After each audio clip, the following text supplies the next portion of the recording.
निवडणुका हा लोकशाहीचा सगळ्यात मोठा उत्सव आहे आणि पहिल्या टप्प्यातल्या मतदानाची प्रक्रिया जी आहे म्हणजे साहित्य वितरणाची प्रक्रिया सुरू झालेली आहे। आपण बघू शकतो नागपूर लोकसभा मतदारसंघाचा विचार केला तर जवळपास 2105 मतदान केंद्र आहे आणि त्या मतदान केंद्रावर मतदान साहित्य वितरणाचं काम जे आहे ते सुरू झालेलं आहे। आपण बघू शकतो या ठिकाणी EVM असो, बॅलेट युनिट असो, VVPAT असो, यासह मतदारांच्या याद्या सगळं साहित्य वितरणाचं काम या ठिकाणी सुरू आहे। हे दृश्य आपण बघू शकतो। पहिल्या टप्प्यात नागपूर, रामटेक, भंडारा गोंदिया, गडचिरोली आणि चंद्रपूर या 5 लोकसभा मतदारसंघात उद्या सकाळी 7 पासून मतदानाची प्रक्रिया सुरू होणार आहे। त्यासाठी प्रत्येक मतदान केंद्रावर अशा प्रकारचं साहित्य वितरणाचं काम या ठिकाणी केलं जात आहे। विधानसभा निहाय त्याची व्यवस्था जी आहे ती करण्यात आलेली आहे। हे दृश्य आपण बघू शकतो।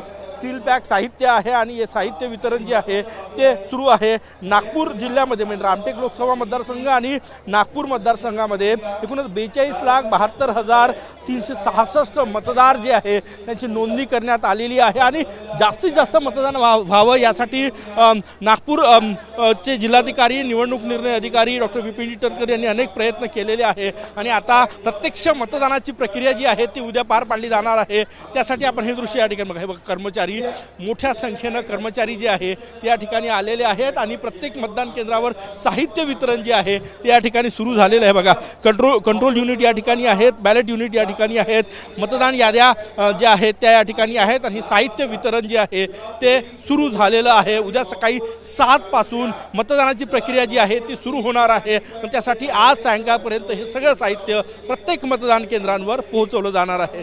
कॅमेरामॅन सचिन सायांसह गजानन उमाटे, TV9 मराठी, नागपूर।